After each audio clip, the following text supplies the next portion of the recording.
एक विधेयक लाइए, एमएसपी है, इतना से नीचे आप किसान से नहीं खरीद सकते, खरीदेंगे तो अगले दिन जेल में आपकी सुबह होगी, फिर जेल में उठिएगा, कहिएगा कहाँ भेज दिया। यहाँ पर ये होना चाहिए, यहाँ पर न्यूनतम समर्थन मूल्य फिक्स होना चाहिए। उसके बाद छोड़ दीजिए उसको कहाँ बेचना है, समझ में आ गया कि नहीं। एमएस यहाँ लिखे ना, एमएसपी पे केवल 6% किसान ही खरीदते हैं।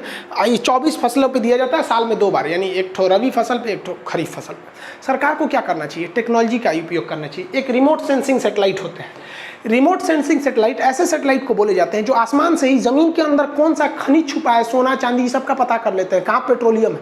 सरकार को ऐसे रिमोट सेंसिंग सेटेलाइट देनी चाहिए और इससे अपनी ज़मीन पर मॉनिटरिंग करनी चाहिए कि कहाँ कौन सी फसल अच्छी होनी चाहिए।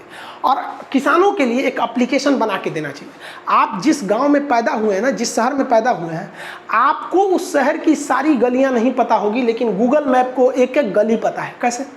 क्योंकि उसने दिमाग खपाया है, वो अपने आप को नंबर 1 दिखाना चाहता था। लेकिन गवर्नमेंट ने ऐसा नहीं किया। गवर्नमेंट किसानों को एक सिंपल सा एप्लीकेशन देती, जो अनपढ़ किसान भी रहते उनमें कोई टेंशन नहीं था, वो सेटेलाइट से देख लेते। उन पे केवल मेनली 3 ऑप्शन दे देते कि भैया वो प्राइस पे क्लिक करेगा तो वहाँ प्राइस लिख के भी आएगा, वहाँ बोलेगा भी। कैसे? गूगल पे लिखेगा तो बोलता है, वहाँ पर लिख देगा कि आपके एरिया में गेहूँ का दाम इतना रहेगा, चावल का इतना रहेगा, इसका इतना रहेगा। किसान अनपढ़ भी रहता है, लोग बहुत, वो क्लिक कर लेगा, वहाँ पे प्राइस देख लेगा, फसल देख लेगा। अब सेटेलाइट ऊपर से बता देगा ना कि भैया बारिश इस बार अच्छा होगा या खराब होगा, इस एरिया में किसकी फसल अच्छी होगी, तो वहाँ फसल देख लेगा। यहाँ पर सबसे ज़रूरी चीज़ क्या है, सरकार को एक डाटा रखना चाहिए कि महाराष्ट्र में कौन सी फसल ज़्यादा हो रही है। अब पता चला महाराष्ट्र में भी हुमच के प्याज बो दिए, राजस्थान में भी बो दिए, राजस्थान में तो होता नहीं उतना, बिहार में बो दिए, यूपी में बो दिए, हुमच के प्याज बो दिए। लो अब प्याज हो जाएगा ससुरा 10 रुपये किलो।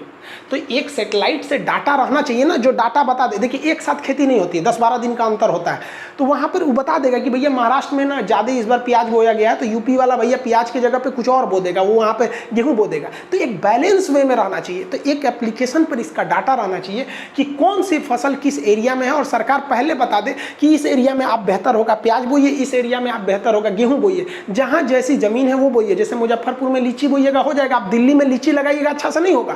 तो एक बेहतरीन पैटर्न होना चाहिए जिससे कि सरकार को माथा पच्ची नहीं करना रहता। एक चीज़ों का रेट एक फिक्स रहता है, नहीं होता कि हमारा एक दोस्त था, उसकी यहाँ शादी था, तो शादी में वो चिकन बनवाने के लिए सोच रहा था। चिकन था 120 रुपये किलो, अब प्याज था 150 रुपये किलो। गजब हो गया, समझ में नहीं आ रहा था उसको। तो ये समस्या नहीं आती।